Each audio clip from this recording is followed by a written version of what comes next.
and Will in this last episode. So it's their wedding, and they're both sitting there, and they didn't have any vows for each other. It was just like a really quick wedding where the officiant was just saying like the normal run around that he does. He's like, okay, you take Courtnee to be your wife, and Will said, I do.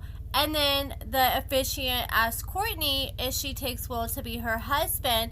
And for a second, she kind of hesitated, and I thought she was going to say no or change her mind. But she did say yes, and then they kissed, they walked down the aisle, they were very happy, and then they got in the car, and they had to speed to the airport to drop Courtney's mother off because they're like really cutting it close for time. Courtney had me cracking up when she said, you know, with my outfit, I look like I didn't go to jail for fraud. I look like I went to jail for pimping and pandering. Because that's exactly what her outfit was giving. She looked like she was rushing off from her wedding so she can go take some calls from clients to book for all her escort clients. And I was wondering why she was wearing the jacket, but now after seeing how short her dress is, I'm assuming she did that so her butt didn't hang out. They get in their car, and while they're driving Courtney's mom to the airport, Courtney starts opening up about this car wreck she was in. And I always wondered what that big scar was on her forehead. And I guess that's what it's from. She was with one of her ex-boyfriends who was a huge piece of shit, just from the information she told us. Apparently he got in this big car wreck. She wasn't wearing a seatbelt. She went flying out the car. She landed on her head, and she said it was like a 5-gallon bucket of blood was just pouring all down her face. She woke up in the hospital, and I guess her boyfriend left her for dead after he got in that wreck. I guess he was probably scared he was going to get in trouble, so he just dips out and leaves her behind. And I'm sorry, that's why he's got to be the biggest piece of shit I think I've heard about in a hot minute to do something like that, especially somebody that you claim you care about. I mean, no wonder Courtney is so excited to have a good guy like Will in her corner if she's been through BS like that in the past. I think this is one of the first times that Courtney has really talked about this since getting sober, because she became very emotional talking about this. And even her mom became a little bit emotional and was like, I'm just so glad that's in your rear view mirror. So Courtney pulls up to the airport, drops her mom off. Her mom started crying, and I felt so bad. You can tell that Courtney has put her mom through hell, but her mom actually sees that there may be some light at the end of the tunnel.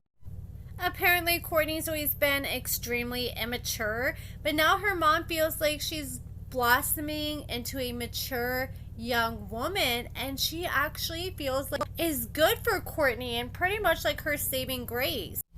After they drop the mom off, Will drives Courtney to the halfway house, and when she gets out of the car, she licks his fingers. So I think Will was trying to consummate the marriage with his fingers, if you know what I'm saying. I feel bad for whoever had to go through and edit the footage for that show, because I'm sure they had to go through and watch everything and cut it out. They're probably, God damn, we can't use any of this footage now. But he ends up dropping her off, and once he gets back to the hotel, it seemed like he literally just walked into the hotel, sat down. So it couldn't have been long, maybe like 20-30 minutes since he dropped Courtney off, if that.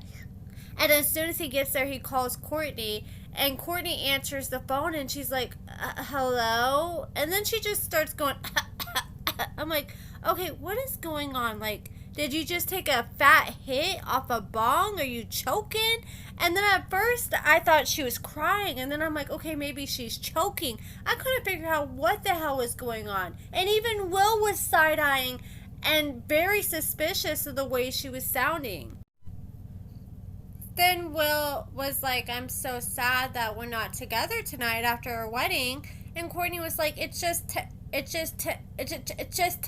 temporary. She was struggling hard to talk and put a sentence together. Like, there was a few coherent sentences, but at least half the phone call, she was struggling. So I really hope that maybe she just like passed out as soon as she walked in the door, and maybe she answered the phone and she was like half asleep, and that's why she was sounding the way she was. But Will said, look, I've been talking to the girl for 6 months. I know how she sounds on the phone, and she's never sounded like that one time in my life. And I think, you know, usually in those kind of situations, you gotta trust your intuition, because I've been there before and had people lie to me about getting high, but I just knew it deep down, and then once it came down to taking a drug test, they fail it. But I hope Courtney didn't do anything. I mean, I have a hard time believing she was able to get that high or wasted in 20-30 minutes. It kind of sounded like she maybe took a Xanax or something, or maybe had a little bit of alcohol. I don't know, but I want to hope that she's not that stupid. But it's too early on for me to 100% say without a doubt that she did something. Like, I'm not going to lie. If I was Will, I would just been like, okay, I'm going to take a note of that and be extra cautious and pay more attention to what's going on with her. But I don't think that would be enough for me alone to want to confront somebody over.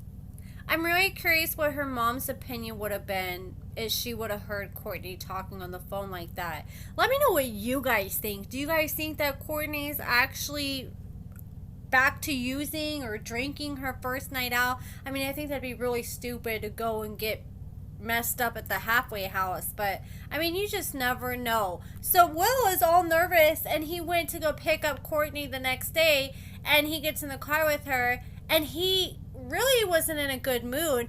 They're sitting there trying to talk, and he's like, well, I just need to ask you, what was wrong last night? Did you do anything? And she's like, what are you talking about?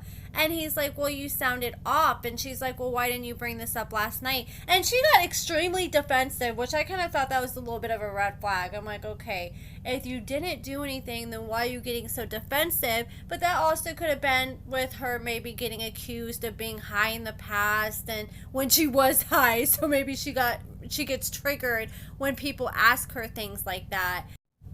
Will said, look, I'm not trying to be accusatory. And then they showed her in a confessional, and she's like, yeah, you're being accusatory, mofo.